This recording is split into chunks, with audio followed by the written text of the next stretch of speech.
અધિકારીઓ સામે કાર્યવાહીની માંગ ઉઠી। વડોદરા શહેરમાં જ્યાં છેલ્લા 50 વર્ષમાં ગમે તેટલો વરસાદ પડ્યો હોય કે શહેરમાં મોટા પૂર આવ્યા હોય છતાંય 1 ઇંચ પણ પાણી ભરાતું નથી તેવા રોડ ખોદીને વરસાદી કાંસ નાખી કોન્ટ્રાક્ટરને ફાયદો કરાવવા પાલિકાના રૂપિયાનો વ્યય કરવામાં આવી રહ્યો હોવાના આક્ષેપ સાથે વિશ્વામિત્રી બચાવ સમિતિ દ્વારા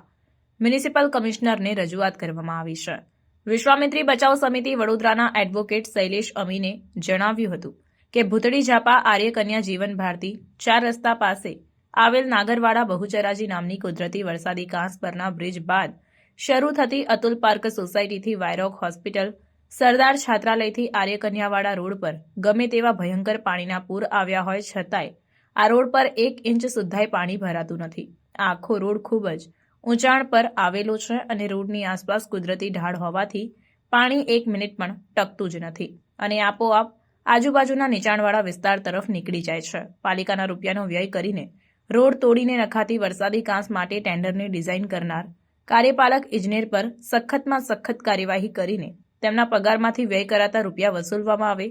તેવી રજૂઆત કરવામાં આવી છે અને તાત્કાલિક કામ રોકીને તપાસ કરવાની માંગણી કરાઈ છે। ભૂતળી ઝાપાથી કારેલી બાગમાં પ્રવેશ થાય આર્યકન્યા તરફ જવાય ત્યાં કાસમવાલા બાદ નાગરવાડા કે બહુચરાજી કાંસ પરનો મોટો બ્રિજ છે એ બ્રિજ ઓળંગો અને કારેલી બાગની સોસાયટીઓ શરૂ થાય છે। એ બ્રિજ ઓળંગતા અતુલ પાર્ક સોસાયટી છે, વાયરોક હોસ્પિટલ છે, સરદાર છાત્રાલય છે, આર્યકન્યા છે। આ રોડ એવો રોડ છે કે જેમાં વડોદરામાં છેલ્લા 50 વર્ષમાં આવેલા વાવાઝોડા, વરસાદ કે પૂર ગમે એટલા મોટા પૂર આવ્યા હોય આ રોડ ઉપર 1 ઇંચ પાણી 1 મિનિટ માટે પણ ટકતું નથી, કારણ કે આ રોડ ઊંચાણ પર છે અને આજુબાજુ બધો નીચાણવાળો ભાગ છે તો ત્યાં પાણી જતું રહે છે। હવે આવા રોડ ઉપર જ્યારે નવો રોડ બનાવવાની વાત હોય તો જોડે જોડે ખૂબ ખર્ચા કરીને વરસાદી કાંસ નાખવાનું પણ કામ ચાલુ થયેલું દેખાય છે। અઠવાડિયાથી રોડ ખોદીને વરસાદી કાંસના ભૂંગળા ઉતારી રહ્યા છે।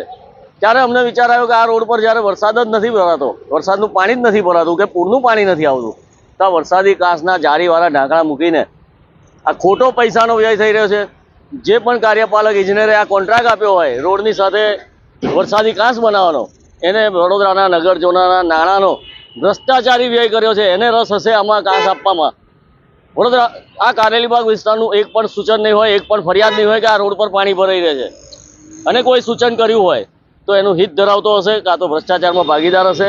તો આ નાણાંનો વ્યય, વડોદરાના નગરજનોના નાણાંનો વ્યય તો છે જ, ઉપરથી આ વિસ્તારના લોકોને જ્યારે આવી વરસાદી કાંસ નખાશે ત્યારે કોમર્શિયલ બિલ્ડિંગો જો કોઈ બનવા જશે આ લોકો આની અંદર ડ્રેનેજ જોડી દેશે અને આ ડ્રેનેજનું પાણી સીધું બહુચરાજી કાંસ નાગરવાડા કાંસમાં જશે અને કાયમી દુર્ગંધ આ વિસ્તારમાં કાયમી દુર્ગંધનો ભોગ બનશે। જે હાલ થોડી ઘણી દુર્ગંધ તો મારે જ છે પણ આ કાયમી દુર્ગંધનો ભોગ બનશે અને આવી રીતે જે નાણાંનો વ્યય થાય છે નગરજનોના નાણાંનો, તો આવા ઇજનેરના પગારમાંથી આ પૈસા વસૂલો, આ તાત્કાલિક કામ રોકી લો કેમ કે લોકોને નુકસાન ના જાય અને આવા ઇજનેરને ડિપાર્ટમેન્ટલ તપાસ કરીને આ વરસાદી કાંસ કયા કારણસર આપી છે ઇન્ક્વાયરી કરીને એની પર કાયદેસરની કાર્યવાહી કરો।